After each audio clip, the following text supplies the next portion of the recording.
Two white police officers had tied a black man to a street lamp in the middle of town, treating him like a public spectacle. They thought it was just a joke, unaware that they had targeted the wrong man. What followed not only had serious consequences for them, but it also deeply shook the entire community. This story isn't just about injustice. It's a powerful lesson in resilience and the pursuit of justice. Let's rewind to the beginning to uncover the full story. Don't forget to share where you're watching this and subscribe for more inspiring stories to come.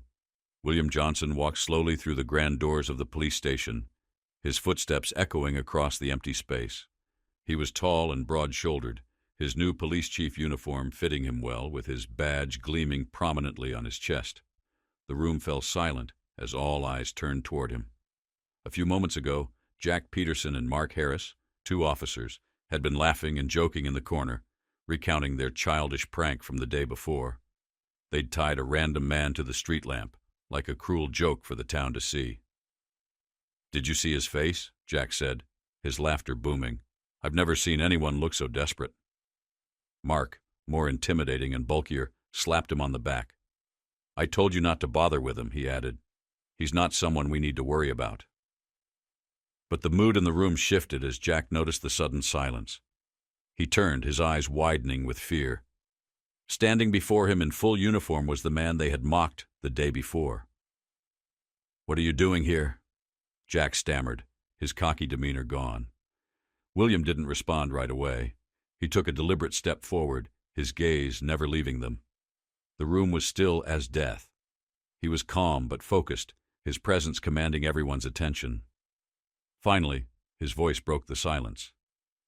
"It seems we have a serious problem, gentlemen," William said, his tone cold and sharp. "And you two," he paused for emphasis, "are at the center of it." Jack and Mark froze, visibly shaken. The realization hit them like a punch. This man, the one they had humiliated just the day before, was now their superior. Who are you?" Jack finally managed, his voice trembling. William's reply was measured, his voice a low growl. "I'm the man you should never have crossed." The room fell even quieter, the tension thick in the air. William stood tall, unwavering in the face of their fear. He had come to this town to bring change, not just to serve as chief, but to bring justice and equality to those who had been overlooked and mistreated. William thought back to when he first took the job. Weeks earlier, he had been given an offer, a challenging one. The town of Fairhope had a history of issues, especially with racial prejudice, and the voice on the other end of the phone had warned him. It wasn't going to be easy. William had accepted because he knew that someone had to make the change. He wasn't afraid. This was why he was here. And now, standing face to face with the two officers, he was determined to see it through. The small town of Fairhope was quiet and isolated, steeped in history, but with a lingering air of prejudice. William had sensed it from the moment he arrived. He dressed casually to blend in, but the cold stares from the townspeople made it clear he didn't belong here. At the diner where the locals gathered, things didn't improve. As William walked in, conversation ceased, and every eye was on him. Jack and Mark, seated in the corner, had already noticed him. Their laughter, mocking, was loud enough for everyone to hear. "Look at him," Jack sneered. "Lost his way, I think." William didn't react. He knew they were trying to provoke him, but he didn't give them the satisfaction. As he left, their glares followed him, but William didn't care. He wasn't here to make friends. He was here for justice. The next morning, during his usual run, things took a more aggressive turn. The two officers, Jack and Mark, appeared in their patrol car, tailing him. They honked the horn and tried to provoke him, but William didn't falter. He kept running, calm, unbothered. Eventually they stopped, blocking his path. They insulted him, saying he didn't belong, that he wasn't welcome. They even patted him down unnecessarily, looking for a reason to bring him down. But William, unwavering, didn't resist. He let them make fools of themselves. Despite their attempts to intimidate him, William remained calm, knowing that the battle had just begun. The confrontation had only started, and it would end on his terms. The morning of his arrest, the atmosphere was thick with tension. Jack and Mark dragged him to the town square, where they shoved him in front of a crowd. The same townspeople who had once sneered at him now watched in silent curiosity, their gaze cold and judgmental. But William wasn't deterred. He was calm, composed. The crowd gathered, but instead of feeling fear, William felt determination. He knew what had to be done. He wasn't just here to fight for himself. He was here to change this town for good. The crowd was divided. Younger residents, eager to capture the scene, pulled out their phones, either recording or live streaming the unfolding drama. The older townsfolk, standing at a distance, wore expressions of discomfort and silent disapproval. Among them stood Mr. Carter, a man of many years, near the post office, arms crossed, shaking his head subtly. He was unwilling to speak out but couldn't conceal his displeasure. Meanwhile, Mark grabbed a length of rope from the patrol car and Jack forcefully pressed William against the lamppost, ensuring the crowd saw every deliberate move. "All right, folks," Jack declared loudly, his voice ringing across the square. "Today's lesson, don't trespass where you don't belong." Mark smirked, slapping William's shoulder as he tied the rope. "This is Fairhope's way of welcoming strangers," he sneered. "This man needs the reminder." William said nothing, his posture remaining tall and composed. His gaze shifted across the crowd.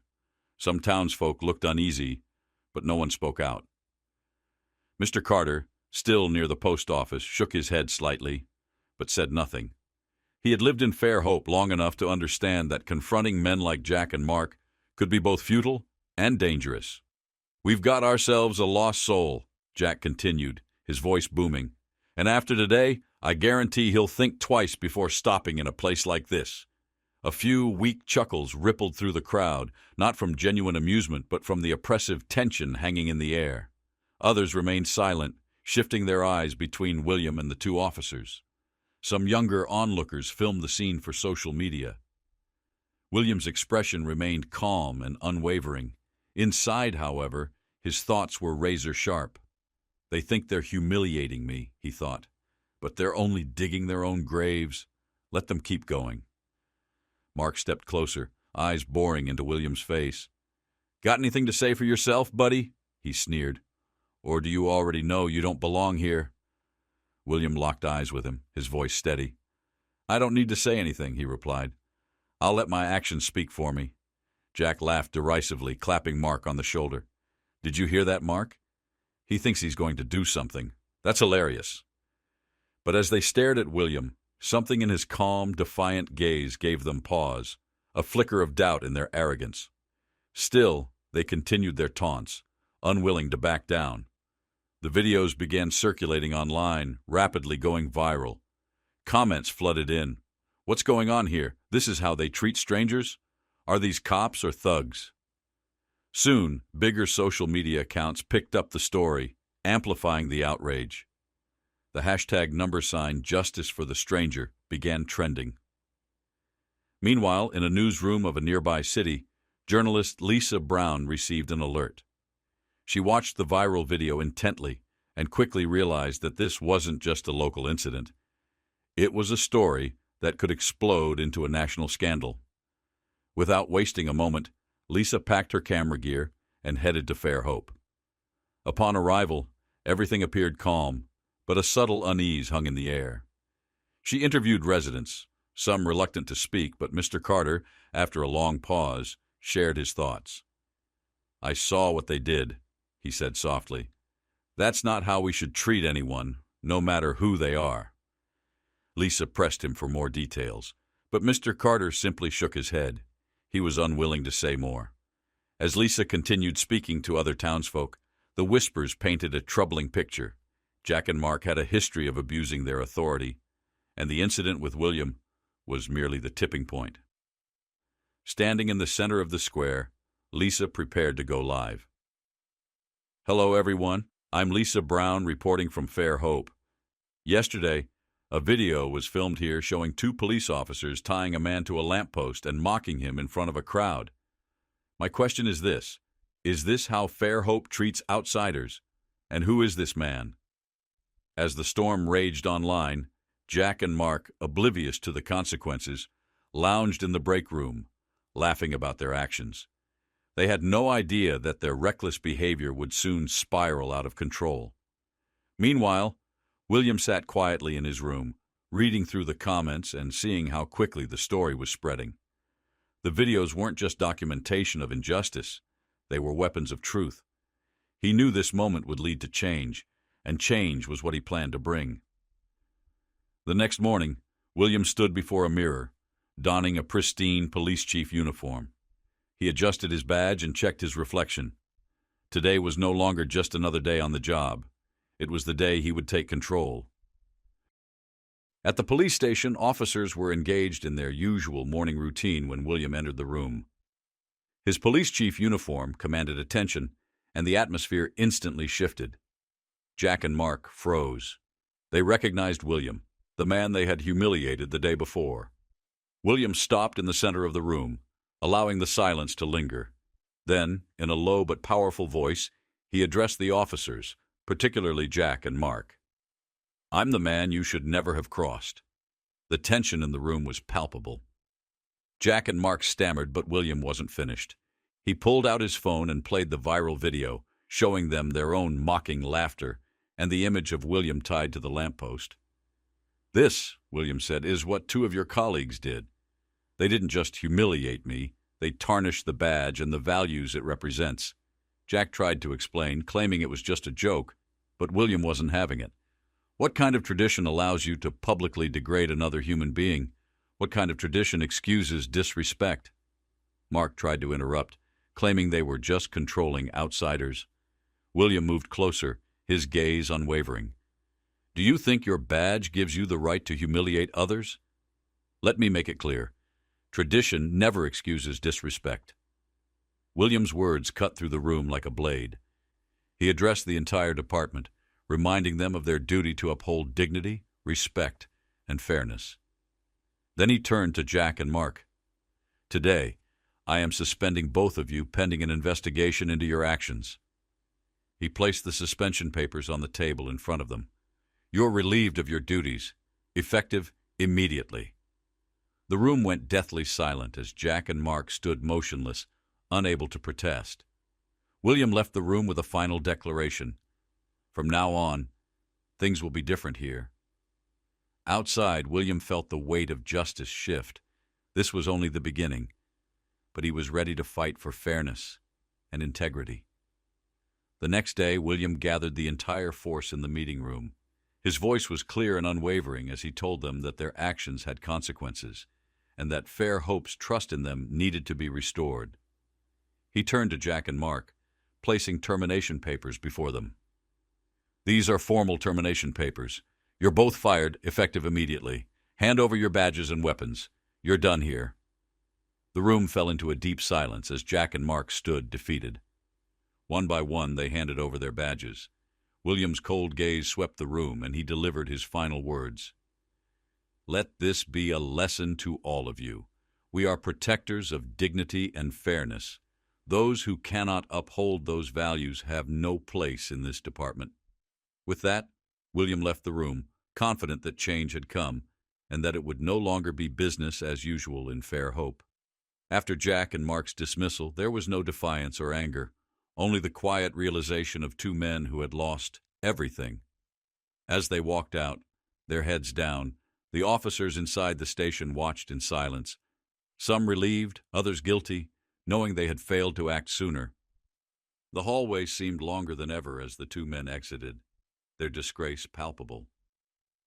Outside, a small crowd of townsfolk gathered to watch the fallout, including Emily, the young waitress from the diner.